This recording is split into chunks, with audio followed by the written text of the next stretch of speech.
Remédios vencidos devem ser descartados de maneira correta. Viciados em crack conseguem a recuperação e retomam a vida normal. Conheça a geração de família dos novos tempos. Projetos de incentivo à leitura tentam mudar hábitos dos jovens. Não perca a dica de filme do programa de hoje. Começa agora o Lente Aberta.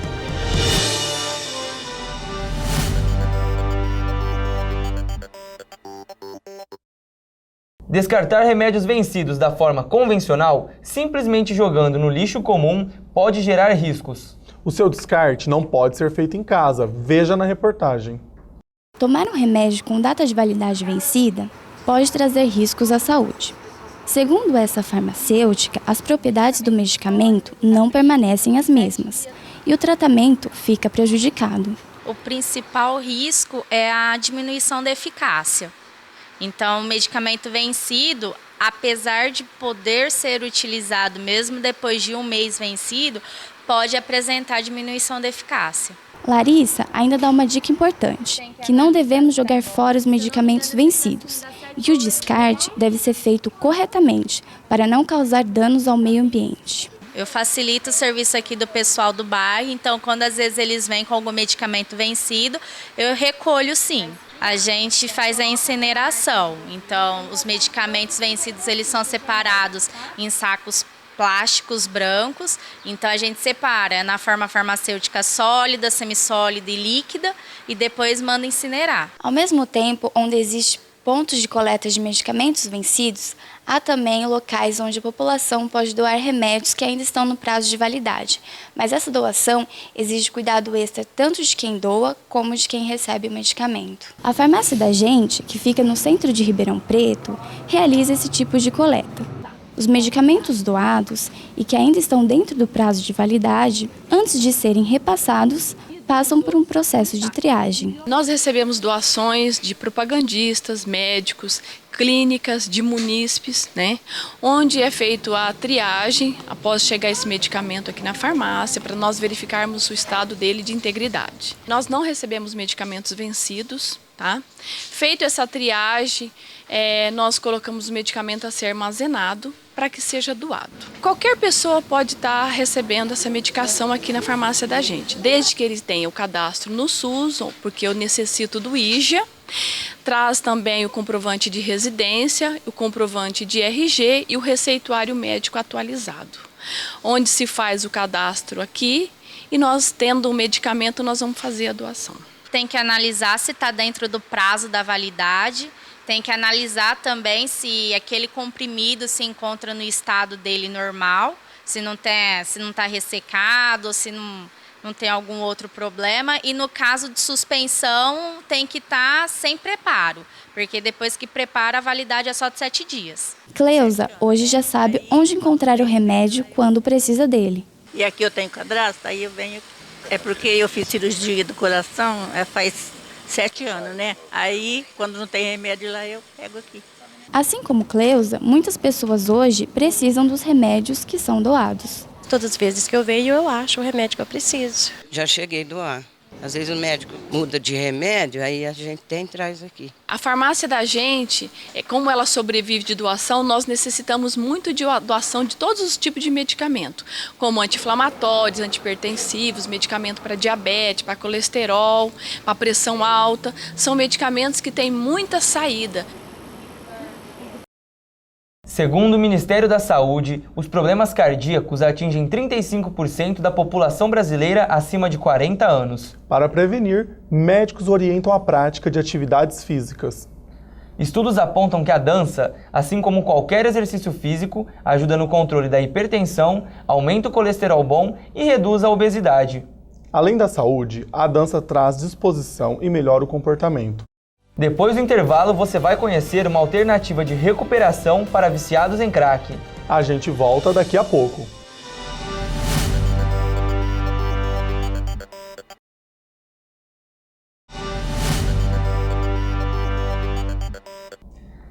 Barato, viciante e de efeito rápido. Estamos falando do crack, uma droga capaz de mudar a personalidade da pessoa e causar alucinações. Atualmente, muitas casas de recuperação ajudam as pessoas a largar o vício e retomar a rotina. Acompanhe agora na reportagem. Com apenas 9 anos de idade, Carlos já era viciado em bebida e cigarro. Aos 15, tinha experimentado quase todas as drogas. Foi internado 3 vezes, mas o crack fez com que ele perdesse tudo que tinha. Eu cheguei a morar na rua assim, porque já não tinha condições de viver junto com a família. Porque as pessoas já não confiavam em mim dentro de casa. Se elas deixassem algum objeto de valor, eu logo a possuía. Foi então que eu mesmo me auto-excluí dentro de casa, porque eu já via que não tem jeito. A minha mãe já tinha desgosto, ela não sabia mais o que fazer. Até então que eu fui o quê? Me trilhar pela rua. Foi então que eu comecei a morar na rua. Segundo o levantamento feito pela Fundação Oswaldo Cruz, em 2013, cerca de 370 mil brasileiros consumiram droga frequentemente nas capitais. A droga é a mais barata e a mais consumida em todas as classes sociais. De cada 10 dependentes, apenas 2 conseguem sair do vício.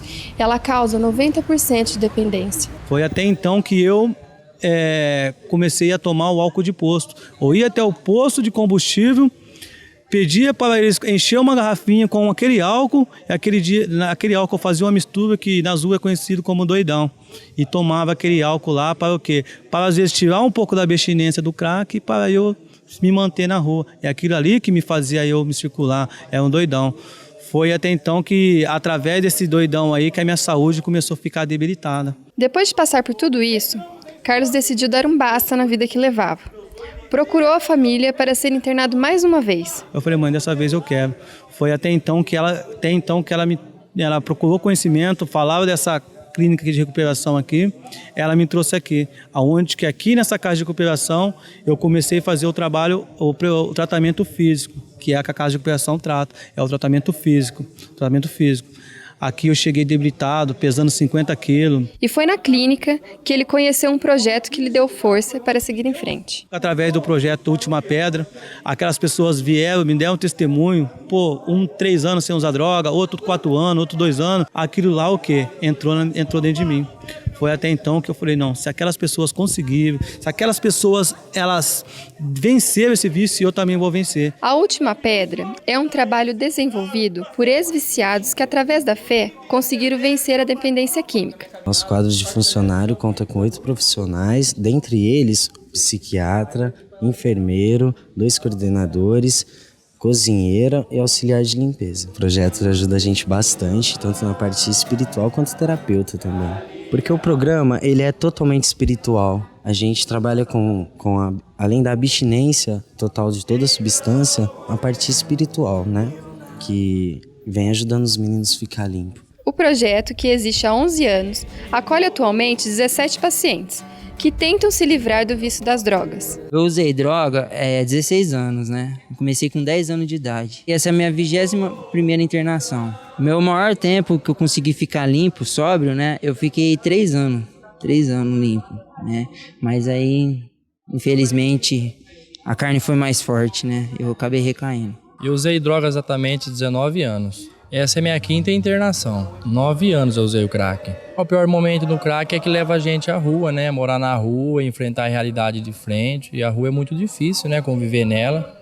Você dorme, não sabe o jeito que vai acordar. Hoje, graças a Deus, estou com a minha vida construída, retomei o trabalho de volta, tenho minha família. Então essa é a certeza que eu passo para vocês aí. A sociedade vem passando por diversas transformações, entre elas, mudanças dos padrões das famílias brasileiras. Você vai acompanhar agora diferentes histórias que mostram como é possível construir laços afetivos mesmo fugindo das tradições familiares. Todos os dias, essa executiva se divide entre o trabalho, os cuidados com a casa e com os 2 filhos. Uma rotina que exige dedicação e muita disciplina. Comandar uma casa sozinha não é fácil. São muitas funções, trabalhar fora, fazer o jantar, cuidar do uniforme das crianças. Andréa está entre tantas brasileiras que assumiu o desafio de se tornar chefe de família. Segundo dados do censo de 2010, mais de 12% das famílias brasileiras são compostas por mulheres com filhos, mas que não estão casadas. Apesar do modelo da nossa família não ser um modelo tradicional, eu considero a minha família uma família normal, porque eu mesma tenho várias amigas que trabalham e que sustentam a casa e os filhos sozinha como eu.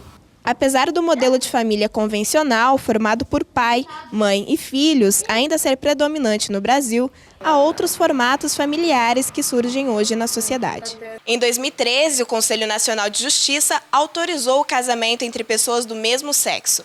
A partir daí, mais de 3.700 uniões foram realizadas no Brasil, sendo 52% entre mulheres. Juliana e Jéssica estão juntas há quase 5 anos. Graças à nova lei, elas oficializaram a união em 2013. Desde quando a gente começou a namorar, a gente já queria casar, só que não podia, porque era contrato de união estável. Aí a gente esperou depois de 2 meses, aí já aprovou, e aí a gente pegou e casou, pelo cartório mesmo. Depois de 1 ano de casadas, elas decidiram aumentar a família. Juliana pôde carregar na barriga um filho de Jéssica, fruto de uma inseminação artificial. Já era um sonho já da Jéssica, mas ela não podia ter filho, não pode ter filho. E eu já sou mãe, tenho um menino de 11 anos. E aí a gente foi conversando e vendo a possibilidade até que a gente fez a inseminação. Paola ainda é um bebê, mas as mães já pensam nos desafios que a filha pode enfrentar por causa do preconceito. Eu fico com medo. A gente está criando, a gente já cria uma criança de 11 anos, ele já não tem assim problema, sofre na escola. Mas a gente tem, no meu caso, eu tenho medo. Para essa psicóloga, uma relação homossexual com filhos é recriminada pela sociedade porque ainda é considerada uma situação relativamente nova. Mas o que eu acho muito importante é as pessoas pensarem e entenderem que um casal homossexual que adota uma criança, ou um casal heterossexual que adota uma criança, ou uma família constituída, uma família tradicional, digamos assim, que tem seus filhos biológicos. O convívio ideal, digamos, se existe um ideal, mas satisfatório, convívio saudável para promover o bom desenvolvimento dessas crianças, a necessidade desse convívio é a mesma em todos os casos. Segundo a psicóloga, seja qual for o modelo de família, a conversa entre o casal é fundamental para o bem-estar das crianças, ainda mais quando se tratam de pais separados. Pais que conseguem, apesar da separação e depois dela, manterem um relacionamento educado, digamos assim, com certeza vão favorecer o desenvolvimento dessas crianças, vão ter crianças mais fortes, que sabem lidar melhor com frustração e mais resilientes, aí, com capacidade de se regenerar a partir dos conflitos da vida. O que podemos notar é que as famílias brasileiras mudaram e não seguem mais os antigos padrões. Hoje, já não importa mais qual a sexualidade ou o estado civil. O fato é que o conceito de família mudou. O significado de família, para mim, é um lar onde existe harmonia, onde as pessoas convivem bem, onde existe a espiritualidade desenvolvida. Pode parecer romântico demais, ingênuo demais, mas na verdade o querer bem o outro, ser responsável pelo outro, é algo que, se prevalece, a gente só tem benefícios. Você vai ver, projetos incentivam a leitura de jovens. E não perca a nossa dica de filme. O Lente Aberta volta daqui a pouco.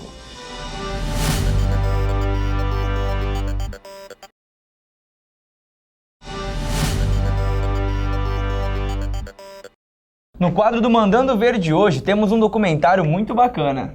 Eu Maior é a nossa dica de hoje.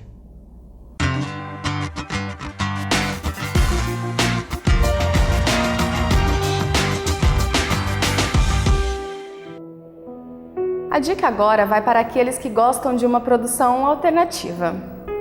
Quem somos nós? Para onde nós vamos? O que estamos fazendo aqui? Esses são alguns dos questionamentos debatidos no documentário brasileiro Eu Maior.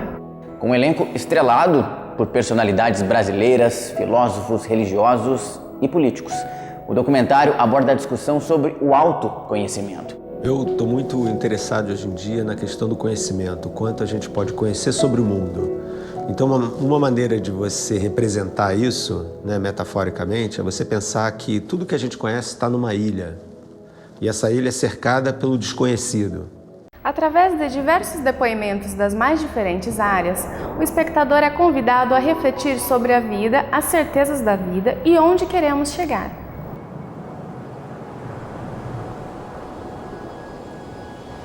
Na minha vida, o meu esporte serve como uma ferramenta de autoconhecimento muito grande pela necessidade de viajar, o que faz com que você saia do seu casulo e comece a entender o mundo e ver o mundo de formas diferentes. Com belas imagens, uma boa fotografia e uma trilha sonora composta por melodias suaves. Quem assiste o documentário tem a impressão de estar numa roda de amigos, conversando sobre o futuro.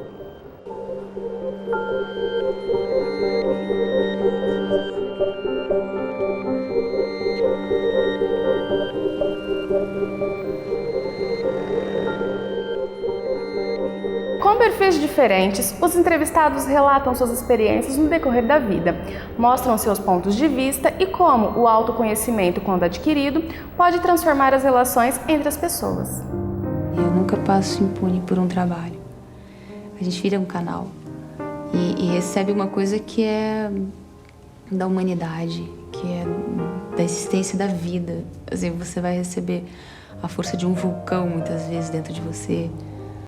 Lançado em 2011 no cinema, a realização do projeto só foi possível através de uma campanha para arrecadação de fundos por meio da internet. Esse modelo de arrecadação, já utilizado nos Estados Unidos, ficou conhecido como crowdfund. O Eu Maior foi a primeira produção brasileira a explorar este recurso. E se você é daqueles que não perde um documentário e gosta de uma boa conversa sobre as questões do nosso dia a dia, corre já para a locadora. Mas, se preferir, pode também assistir o curta pela internet. O site é esse que aparece aqui na tela, www.eumaior.com.br. Essa é a nossa dica de hoje. Até a próxima. Tchau.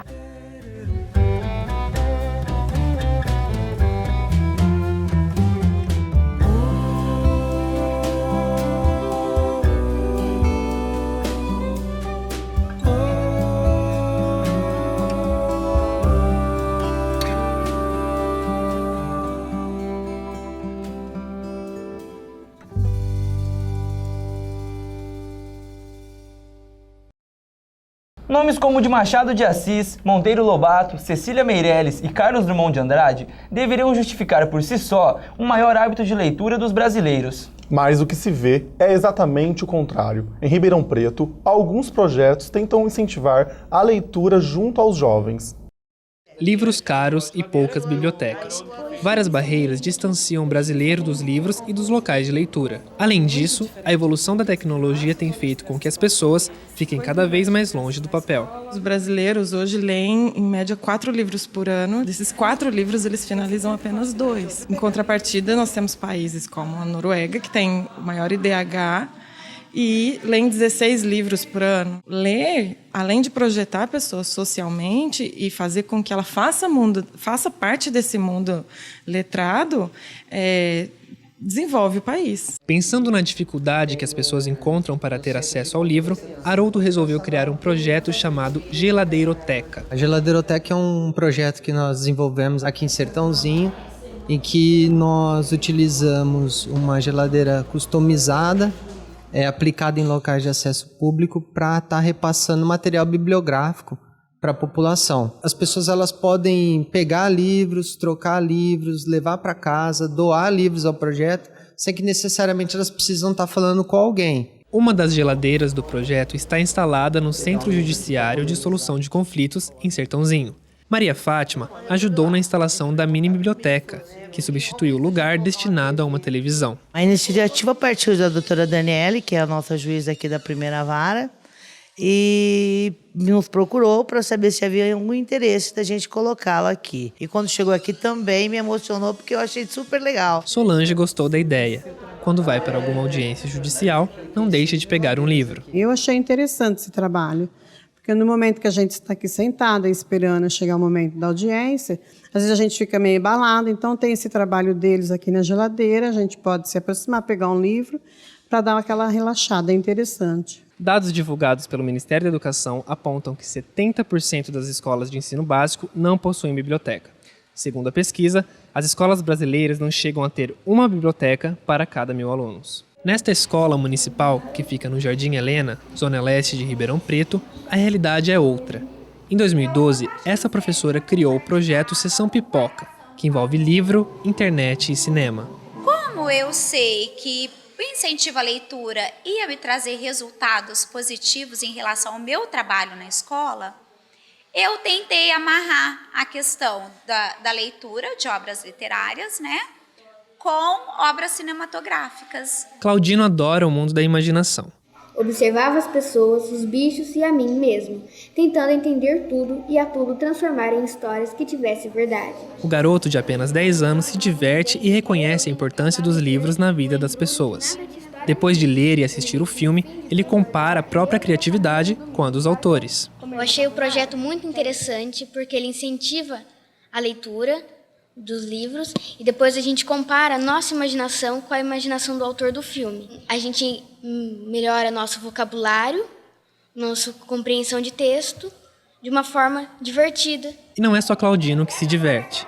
Todos os alunos esperam ansiosamente pela hora da leitura e, claro, da pipoca. Eu achei muito legal dessa oportunidade desse ano a gente estar assistindo o filme e podendo ler antes de ver. Eu li um pouquinho, mas agora eu tô lendo mais. Segundo Eliana, a interpretação de texto e o desenvolvimento intelectual dos alunos melhoraram de forma significativa depois da criação do projeto na escola. O vocabulário melhorou demais, assim, tá bem mais apurado. A escrita, as produções de texto são bem melhores que antes. No ano passado, a nossa escola atingiu o IDEB de 7,6. É o melhor IDEB da rede pública da cidade de Ribeirão Preto. Esse incentivo à leitura faz com que a criança cresça em todos os sentidos, né? E esse projeto ele vem, né, como um carro-chefe, assim, junto à parte pedagógica da escola, incentivando, e a gente só pensa na melhoria mesmo. O Lente Aberta de hoje termina aqui. Até a próxima semana.